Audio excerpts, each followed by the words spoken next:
Hi, and welcome to Tomefries.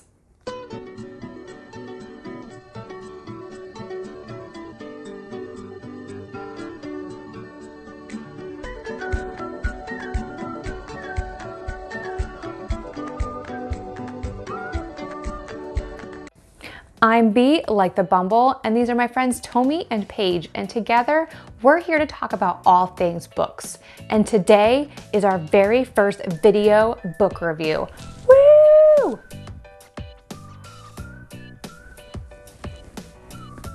I don't know what any of that was. So today the book that I'm reviewing is this one. It is The Moral Arc by New York Times bestseller Michael Shermer. This was the first book I picked up to read this year. Don't ask me why, because it is a beast. It took me over a month to get through. I am now super behind on my Goodreads challenge, but here we are. So I first heard about this book on my favorite podcast, which is Star Talk Radio, hosted by Neil deGrasse Tyson. And no, I didn't get paid to say that. I truly do just love that podcast so much. I love Neil, everything he does, including this amazing t-shirt, right? So when I heard them talk about this book on a panel discussion about morality, I had to get it. So I immediately got on Better World Books, found a copy, ordered it, bam, it came, and I've been dying to read it ever since. So 2020 came, I picked it up and struggled through it because unfortunately, it was a bit of a disappointment. So kind of like Eleanor Shellstrop, whenever she gets to the good place, I'm kind of a nerd for philosophical ethics. So whenever I found this book, I thought that was really what I was going to get into, is that science of philosophy kind of mixed together, and it really wasn't. And while there was so many topics that you could really go over, it felt like this book really just skimmed over everything, which I know sounds super crazy since it's 439 pages plus notes, but it did. It really didn't feel like it went in depth with anything. And even though I'm no Chidi Adeganye, I can definitely tell there were some flaws with some of this reasoning. So let's kind of dive right in and talk about this book. So Shermer starts by getting into his definition of what he means by morality. So he defines it as the improvement of the flourishing and survival of sentient beings. And sure, that sounds really, really great. I mean, morality is super hard to define. So it does sound like a great place to start, and it gives a solid basis to determine in a scientific world, like, is this moral or is this not moral, right? Which is basically what we want. But that little nagging feeling inside of me, that philosophy and ethics kind of bubbled up saying, there are definitely some problems with this definition. But I decided to take my philosophy hat off, put my science cap on, and see where it led me. And it led me down a very, very interesting path. So in his book, Shermer does cover a lot of different topics. He looks at the morality of war and how science has progressed morality and how religion really can't take credit for morality. He even looks at specific topics like slavery and women's rights, gay rights, and animal rights before ending it with, why do people really do these bad things to begin with? And how do we make sure that we're continuing to advance morality and stay on that upward part of that arc? So I will say that Shermer's research and examples in this book are expansive and pretty solid. And I actually got excited when I saw a few things that I was already pretty familiar with, including the Stanley Milgram's famous shock experiment or the Stanford Prison experiment. And there was plenty more that I hadn't really ever heard of. So the problem though is that whenever you're looking at research from such a huge time frame is that there are gaps. There's not universal language that's always used. People use different processes and procedures. And even some of those famous experiments have had some backlash of, well, maybe this isn't actually true. And how did you really get these results? And I noticed that one chart specifically in this that was so catching to me that I actually marked it with a post-it note, which is a habit I'm trying to get into, was a graph that kind of showed the decline of war deaths from prehistoric to modern states. And yeah, first looking at it, it's kind of obvious. Like you see the bar graphs slowly go down, and it's broken into 4 categories of prehistoric to hunter-gatherers to hunter horticulturists and tribal groups, and then modern states. But I realized something when looking at what time frames and groups were kind of categorized in specific ways. So looking at the prehistoric one, I don't know about you, but whenever I think of the word prehistoric, I think pre-written times, or even those 3 stages of Paleolithic, Neolithic, and Metal Ages, which ended about 6,000 years ago. But in this specific chart, prehistoric didn't really have a set time frame. It was anywhere from 14,000 BCE to 1770 CE. And at first I kind of got this, like, I tried to kind of second guess myself and say, well, maybe it was whenever they dug up those sites. But on further exploration, I found that that wasn't exactly true. So I decided to look a little bit more into this graph by looking just at that top bar, which was labeled Crow Creek, South Dakota, 1325. So I did a little bit of basic research. Basically, I Googled it and looked at the Wikipedia page, and this is what I found. It referred to a Native American massacre that happened in that area around that time, although no one's really sure exactly when it happened or who really even did it. And it was dug up around like the 1950s to 1978. So I don't know about you, but whenever I think prehistoric, Native Americans in 1325 does not usually meet that definition. I would probably put it in a different category on that chart, and yet it was the very top one under prehistoric. The other problem with this chart is that it is very misleading, because while it's showing the decline of war deaths, it does it by population.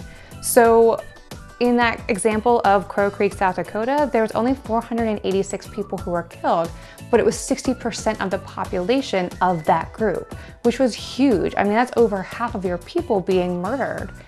But much further down that chart, you see a teeny tiny little bar that is labeled World 20th Century Wars and Genocide, and that accounts for millions and millions of people, but only about 10% of the world's population. Which, yeah, okay, you're still comparing percentages of population, but that's a huge difference when you're comparing 1 or 2 like Native American groups and entire world. So really, I don't think it gives an accurate idea of how war deaths are decreasing, or if they really even are. Another letdown was Shermer's super quick look into religion. So he did a whole section on how religion really can't take credit for morality's progress. And yet there was one really, really big problem with his argument. And that was that he only focused on Christianity. And I mean, there are over 4,000 religions in this world, 12 of which are labeled as major religions, and yet he decided to only pick one of them.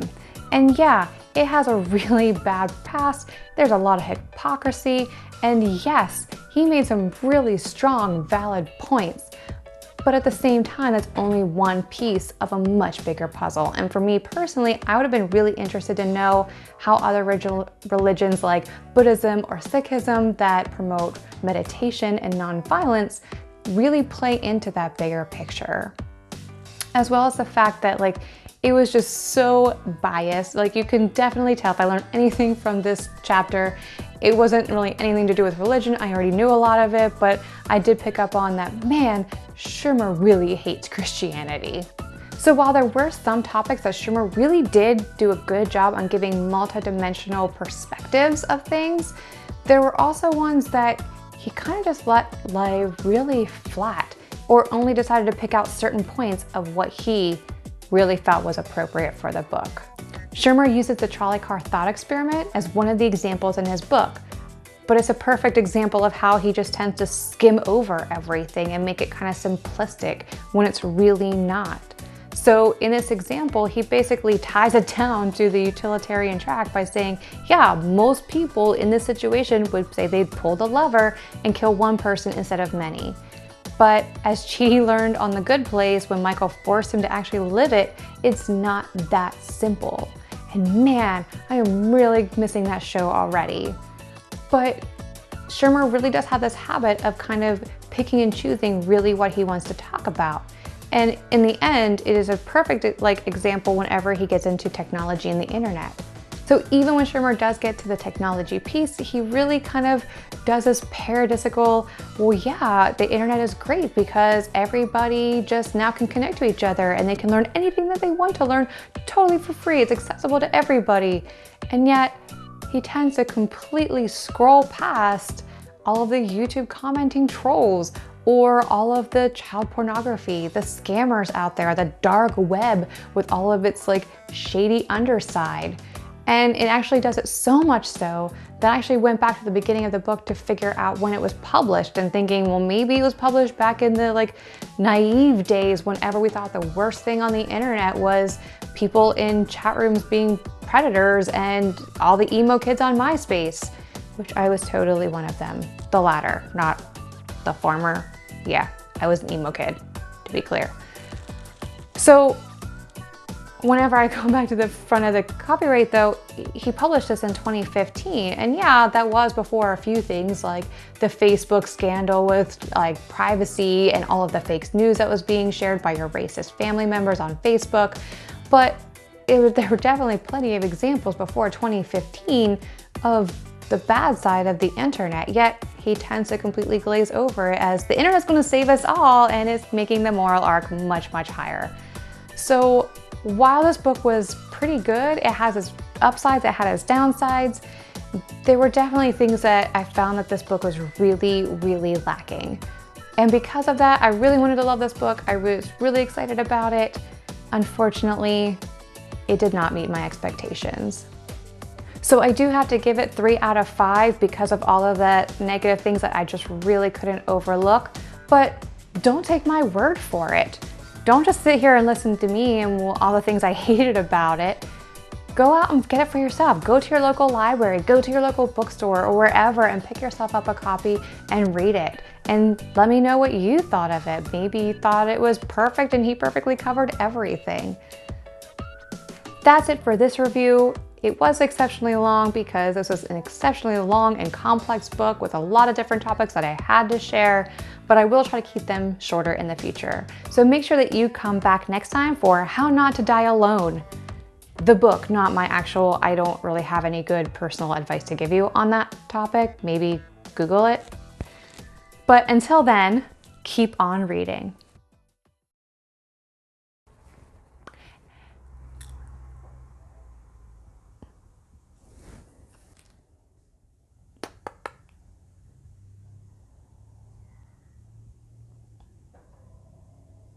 Bold. I don't have my mic on. Okay.